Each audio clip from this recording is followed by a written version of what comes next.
You're watching DD India News Hour. I'm Ramesh Ramachandran. Going back to the top story, France's President Emmanuel Macron is in India on a two-day visit. He'll be the chief guest at India's Republic Day celebrations on Friday. And joining me are two very special guests, Mr. Pinak, Ranjan Chakravarty and Captain Alok Bansal. Mr. Chakravarty is a former Indian ambassador to Thailand and High Commissioner to Bangladesh. He joins us from New Delhi. Captain Bansal is the director of India Foundation, a privately held think tank headquartered in New Delhi. He joins us from a New Delhi suburb of Noida. Mr. Chakravarty and Captain Bansal, welcome to DD India News Hour. Mr. Chakravarty, if I can start with you, how do you look at the 25 years of India-France strategic partnership? What's the hallmark of their ties, and how is it different from the strategic partnership that India has with other countries?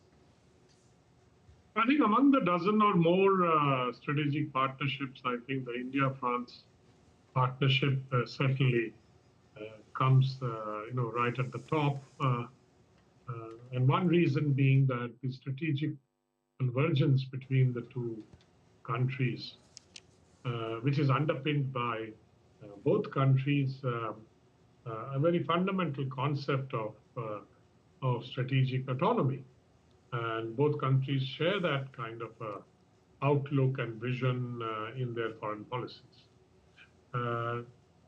Hence, I think there is a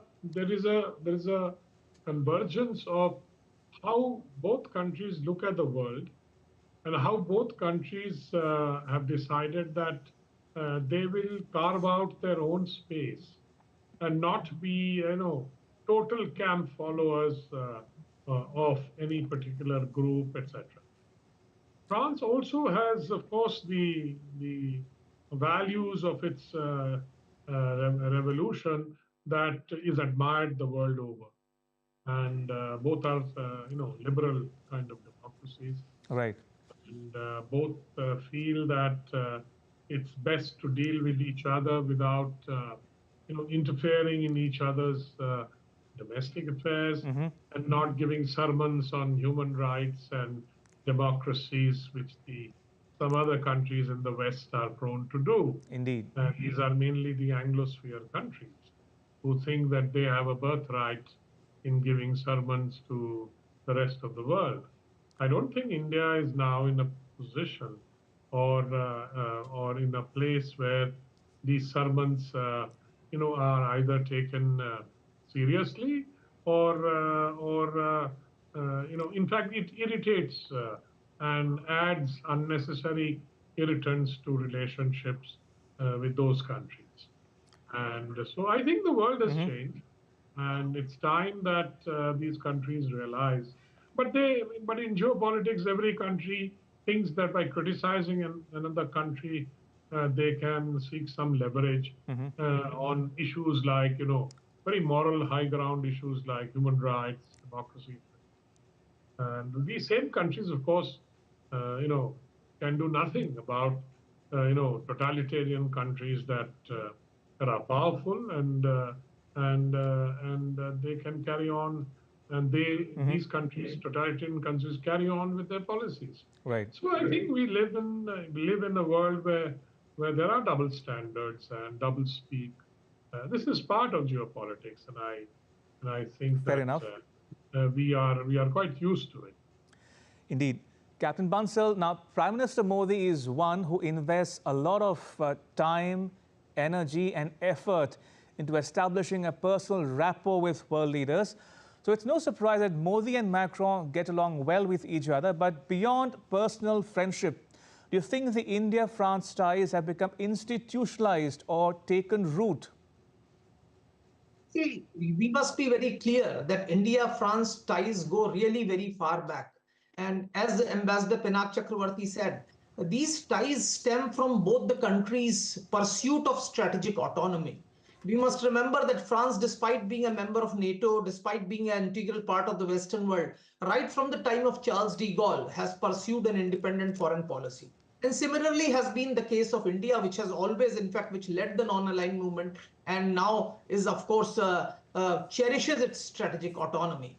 And even after the nuclear tests in 98, as you remember, when Atalji was the prime minister, France was the only Western country which did not impose sanctions. In fact, I remember President Jacques Chirac at that point of time coming for the Republic Day. And now I think again we have, after 25 years, another French president coming here.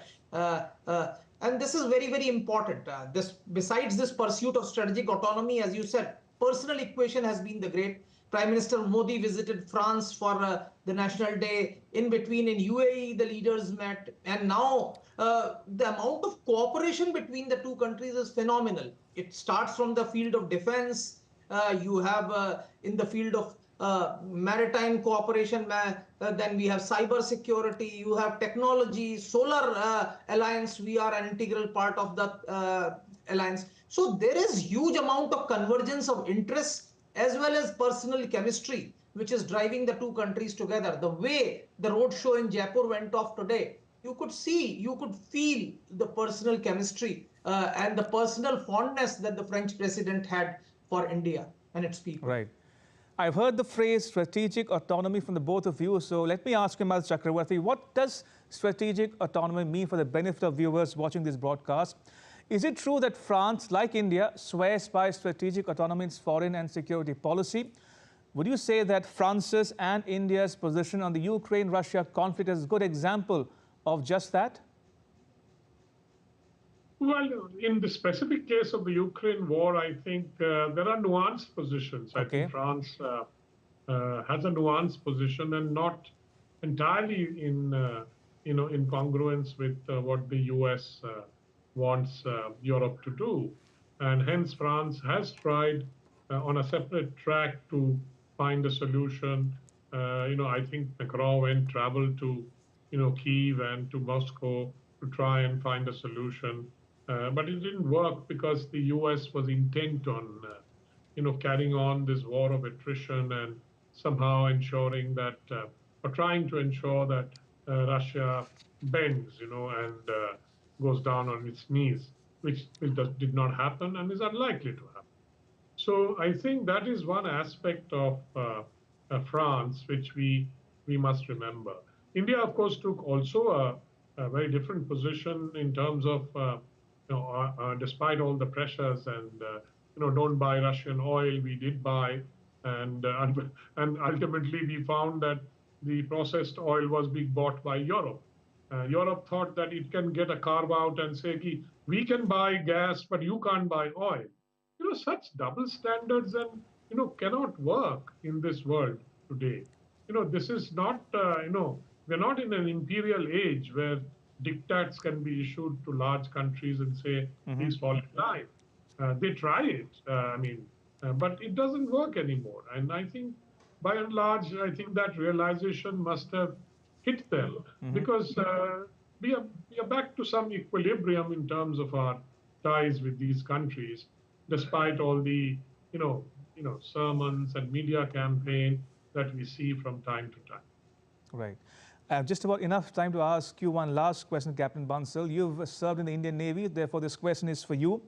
France considers itself as an Indo Pacific resident power. It owns territories extending from the southern Indian Ocean to the southern Pacific. France also has bases in Djibouti and Abu Dhabi. Is there scope for ramping up cooperation on maritime security in the Indo Pacific? See, there is no doubt there is a scope. In fact, France has a resident naval force in Indian Ocean. They have actually an admiral commanding a fleet, French naval fleet, LNDN as it's called. And they have a lot of territories, Rodrigues, and next to Comoros, they have an island, Mayotte. And in fact, they have a lot of territories. So France is a resident naval power. In fact, there are MPs from Reunion, etc., who have been in the French parliament. So there is scope, and I think the concerns of India, as far as Indian Ocean is concerned, where we actually want a rule-based international order, we want certain amount of peace, tranquility, and certain commonality as far as exploitation of resources is concerned, ensure that freedom of navigation is enjoyed by all countries. And I think we have been collaborating. France and India have been doing joint exercises for a number of years, and we have collaboration, but we must understand that French presence in the Indian Ocean is relatively small as compared to Indian Ocean, which is the largest littoral navy as far as Indian Ocean is concerned.